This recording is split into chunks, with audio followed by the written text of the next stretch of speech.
ஆமாங்க. அக்கவுண்ட்டுக்கும், அவான்ஸுக்கும் பெரிய டிஃபரன்ஸ் இருக்குது. என்னன்றத இந்த வீடியோல சொல்றேன். கடைசி வரைக்கும் பாருங்க. உங்களுக்கும் புரியும். அக்கவுண்ட் என்னன்னு கேட்டீங்கன்னா, உங்களுடைய எம்ப்ளாயர் வந்து 15வது தேதி ஒரு மாசத்துல உங்களுடைய சம்பளத்துல பாதிய வந்து உங்களுக்கு வந்து குடுப்பாங்க. அது வந்து உங்களுடைய சம்பளம் வந்து உங்களுக்கு உங்க எம்ப்ளாயர் குடுக்கணும் இல்லையா? அப்ப அது உங்களுடைய சம்பளத்துலருந்து தான் ஒரு பாதி தராங்க. அத நீங்க கேட்டா மட்டும் போதும்.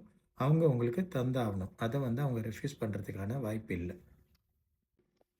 ஆனா, அவான்ஸ் sur salaire என்னன்னு சொன்னா, உங்களுடைய சம்பளத்துல நீங்க ஒரு அட்வான்ஸ் கேட்குறீங்க. அது வந்து ஒரு கடன் மாதிரி. அது வந்து உங்களுடைய சம்பளத்துல 1 மாச சம்பளம் தான் இருக்கணும்னு கிடையாது. 1 மாசம் இருக்கலாம், 2 மாசம் இருக்கலாம், 3 மாசம். நீங்க ஒரு ஒரு அட்வான்ஸ் மாரி, ஒரு கடன் மாரி கேட்குறீங்க. அது ஒரு 3 மாச சம்பளமா கூட இருக்கலாம். ஆனா, உங்களுடைய எம்ப்ளாயர் வந்து அத அக்செப்ட் பண்ணணுன்ற கட்டாயம் கிடையாது. அதேமாரி அவங்க ரெஃப்யூஸ் பண்றதுக்கான காரணமும் உங்ககிட்ட கொடுக்கணுன்ற அவசியமும் கிடையாது.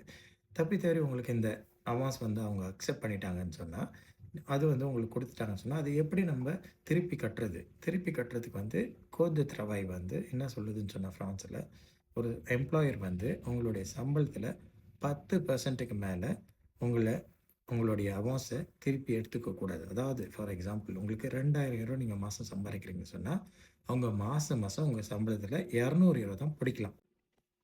இந்த வீடியோ பிடிச்சிருந்தா ஒரு லைக் போடுங்க. இதே மாரி வீடியோ வேணும்னு சொன்னா என்ன ஃபாலோ பண்ண மறந்துறாதீங்க.